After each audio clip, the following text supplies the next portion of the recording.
Hey David, hope everything's going okay. I don't have the ability to put it in the comments. I was trying to do that, but I thought, well, hey, I'll just try to show you an example of a course that I teach and I developed from scratch and see what you think. It'll be the same thing as me sharing it as well. So what you see over here, here's the home page, and on the home page I put a little review.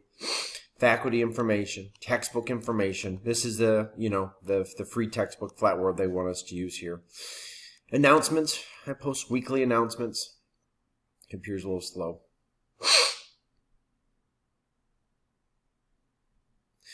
Post weekly announcements right here, and they're all time released as well.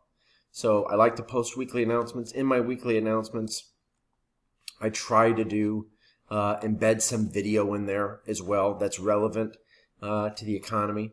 I think that's kind of cool. It's a helpful thing. Here's my syllabus. I'm very consistent with the syllabus with regard to following it for all students. You'll see my weights. I drop the lowest quiz in the course. I give them 2 attempts. And I don't have the final exam weighted extremely high as well. So 2 attempts, I give them the highest score, and they also have the ability to get the lowest one dropped. In the discussion board, I usually respond to 80 to 90% of the students. Here's an example of how my discussion boards are set up. So I set it up as, here's my requirements. Their first post initial post has to be by Thursday. 2 peer responses. But the peer responses have to be that could be to me. So I always like them to post to me my additional questions that I post. Here's the question.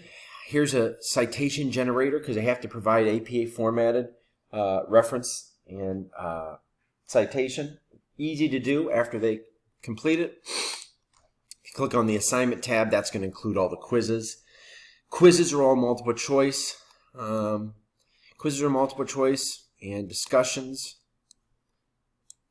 And discussions are, and there's the discussions right there. Here's how the modules are set up. Now this is where I spend time on really focusing on things. I'll show you this. So these are the graded work things right here. So this is how every module is. The graded work's right here, but I put everything in this right here. So some people do it differently, but I like to put it in one spot. So what I do here is the following. Do an overview. Okay. Here's my module learning objectives right here. Here's my to-do list. So I read this. I always provide practice questions as well with answers. I think that's kind of important. I tell them the discussion, the graded, and then here is my lectures. And I lecture just like I'm doing now on a screen capture. PowerPoints. Then I have teaching summaries. And then I have multiple articles. So here's an article, but then I provide an analysis of that article called an instructor review. So any link I post, I tell them why that could be helpful. So instead of them having no purpose to why they're clicking on it. Okay. So those are how I set up my resources. I think it's very clean how I set up things, and it's consistent every week as well. So I hope you enjoyed this, and let me know if you have any more questions.